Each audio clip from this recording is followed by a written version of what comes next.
आप देख रहे हैं आपका बाजार। दोनों जानकार भी हमारे साथ मौजूद हैं। लगातार आपकी क्वेरीज को एड्रेस किया जा रहा है और इसी बीच अगले दर्शक भी हमारे साथ फोन लाइन पर जुड़ चुके हैं। भुज से वरुण ने हमें कॉल किया, इनसे बातचीत कर लेते हैं।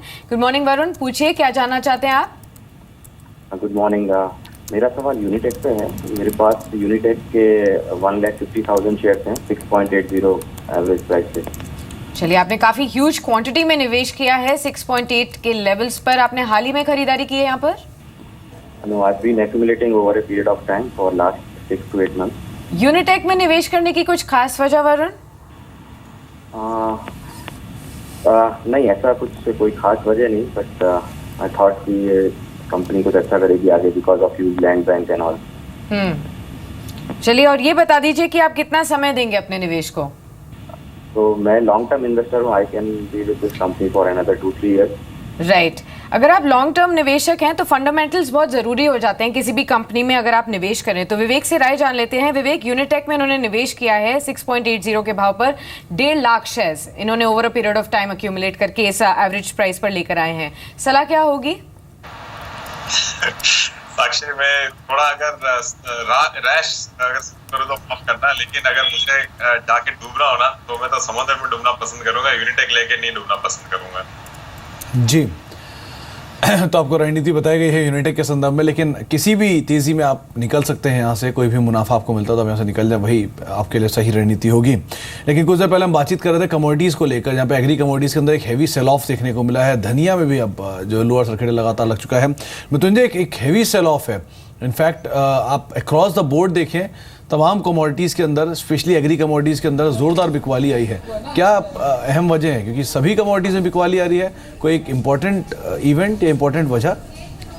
देखिए सुमित, जो गिरावट आई है इसके पीछे कई वजह हैं जिसने मार्केट के सेंटीमेंट को बहुत ज़्यादा यहाँ पर कमज़ोर किया है।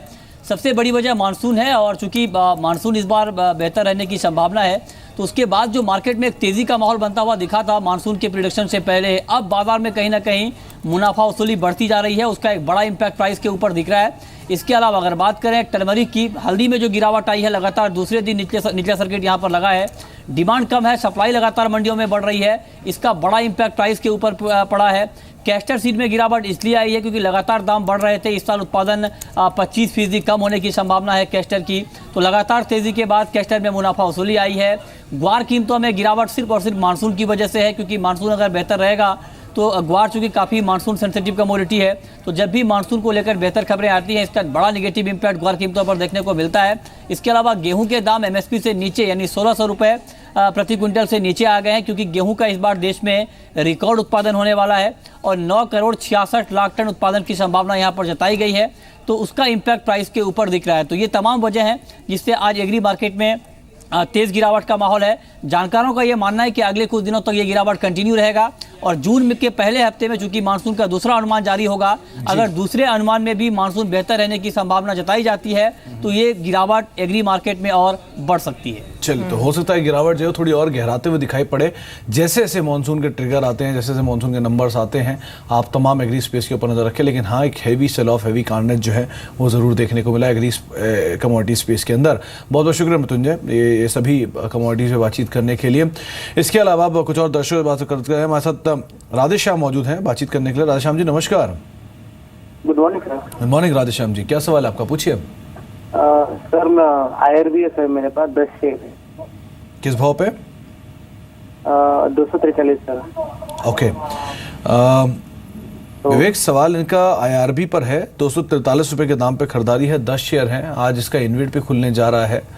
आप क्या राय रखते हैं? मुनाफे में तो है फिलहाल, क्या करें? एक कंपनी अच्छी कंपनी है सुमित। इनफैक्ट जैसे थोड़ी देर पहले एक और इंफ्रास्ट्रक्चर कंपनी के बारे में बात, शायद वेस्कॉन के बारे में बात कर रहे थे। तो एक जमाने में क्या हुआ था कि काफी इंफ्रास्ट्रक्चर पे जोर था, फिर पिछली सरकार में काफी प्रॉब्लम्स के कारण इंफ्रास्ट्रक्चर ने एक बहुत जोर से मार खाया था। अब ये सेक्टर एज ए होल वापस रिकवर हो रहा है और इनफैक्ट आप अगर roads and highways minister Nitin Gadkari की भाषा भी अगर सुनोगे तो ही साउंड्स वेरी बुलिश और काफी काम हो रहा है ऑन द ग्राउंड ऑल्सो। तो IRB एक अच्छी कंपनी है और जो भी आज गवर्नमेंट का फोकस है इंफ्रास्ट्रक्चर पे, इससे ये फायदा करेगी। तो मेरे हिसाब से आप इसको होल्ड कीजिए और हो सकता है कि और ये आपका ये इन्वेंट भी अगर पूरा ओवरऑल सब्सक्राइब होता है तो एक नया टाइप ऑफ इन्वेस्टिंग अपॉर्चुनिटी होगा इन्वेस्टर्स के लिए भी। तो ये कंपनी दोनों तरफ से फायदा करने वाली है, तो आप इसको अभी फिलहाल होल्ड कीजिए। और मेरे हिसाब से अगर ये करीबन 320 अगर रुपया जाए तो उस वक्त आप वापस रिसर्च कर सकते हो, तो फिलहाल होल्ड रहेगा ये। ठीक है, तो आईआरबी इंफ्रा को फिलहाल आप होल्ड कर सकते हैं। जिस तरीके से कंपनी आगे बढ़ रही है और सरकार की तरफ से इनिशिएटिव्स लिए जा रहे हैं, इंफ्रा स्पेस में एक बुलिश स्टांस ही लेते हुए नजर आ रहे हैं एक्सपर्ट्स। एक और दर्शक हमारे साथ जुड़े हैं भावनगर से, हितेश ने हमें कॉल किया, इनसे बात कर लेते हैं। नमस्कार हितेश, पूछिए। नमस्कार मैम। जी नमस्कार, पूछिए। मैडम मेरे पास रिलायंस कैपिटल है 200 683। ठीक है, 683 के भाव पर रिलायंस कैपिटल में आपने निवेश किया है। कितना समय देंगे अपने निवेश पर? मैडम 1 से 2 महीना। 1 से 2 महीना, चलिए ठीक है, छोटी अवधि का ही नजरिया है। लोकेश से जान लेते हैं टेक्निकल चार्ट्स क्या कहते हैं 1-2 महीने के। रिलायंस कैपिटल कैसा लग रहा है अभी आपको? लोकेश 683 के लेवल्स पर खरीदारी की है तो स्लाइट लॉसेस में जरूर है। 667 का करंट प्राइस, लेकिन आज भी करीब ₹2.5 ऊपर ये शेयर कामकाज कर रहा है। किस तरीके से आगे बढ़ना चाहिए इनको? देखिए साक्षी जी, फैलू के चार्ट्स ऑफ रिलायंस कैपिटल यहाँ पे बुलिश कंटिन्यूशन पैटर्न बना हुआ है मंथली चार्ट पे, जो साफ साफ इंडिकेट करता है कि आगे 1-2 महीने के अंदर ये स्टॉक साइडवेज कंसोलिडेशन में जा सकता है, जहाँ पे इसकी लोअर रेंज रहेगी 630 रुपये की और अपर बैंड रहेगा 680 का।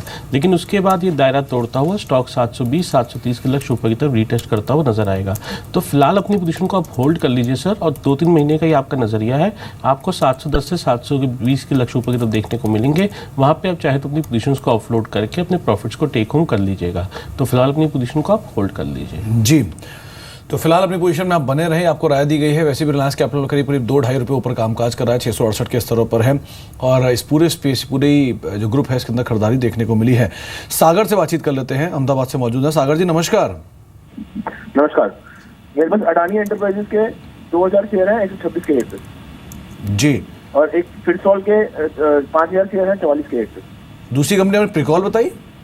फिरसॉल आपकी आप स्पेल कर सकते हैं उसे? FIRSOL। इस आपकी जो कंपनी है उसका नाम मैं समझ नहीं पा रहा हूँ। SIRSOL। SIRSON। यस। चलिए, इसको हम समझ नहीं पा रहे, डेटाबेस में हमारे है नहीं, इसलिए इस पर हम आपको राय दिलवा पाएंगे। लेकिन अदानी पर आपको मैं पहले दिलवाता हूँ। विवेक, सवाल अदानी इंटरप्राइजेस पर है। करीब 126 रुपये के दाम पर इनकी खरीदारी है, 2000 शेयर इनके पास हैं, 112 का मौजूदा स्तर है, घाटे में है फिलहाल, क्या करना चाहिए? इनफैक्ट सुमित, उनका दूसरा सवाल प्राइकॉल पे था, PRICOL। तो पहले अडानी के बारे में बात करता हूं मैं। देखिए, अडानी यहाँ पे एक्चुअली रिकवरी पाथ पे है, और मेरे हिसाब से अगर आप इसको होल्ड करोगे तो करीबन ये 140 तक ये जाने की संभावना रखता है।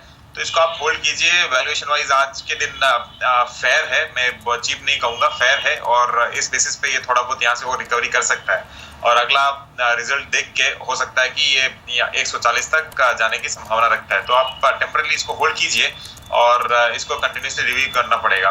और अगर प्राइकॉल के बारे में बात करना हो तो वो कंपनी भी इनफैक्ट काफी अच्छा करेगी मेरे हिसाब से आगे चल के। एक यूनिक प्रोडक्ट बनाती है जो स्प्लिट गवर्नेंस बोलते हैं, और आज के दिन कई स्टेट्स में तो एक्चुअली स्प्लिट गवर्नेंस व्हीकल्स में कंपलसरी हो गए। तो मेरे हिसाब से प्राइकॉल भी ठीक है, वापस ये भी 100 रुपया क्रॉस करेगा, तो आप उसको भी होल्ड कीजिए। ठीक है, तो दोनों ही शेयर्स पर आपको राय मिल चुकी है, दोनों को ही करंटली आप होल्ड करके आगे चल सकते हैं।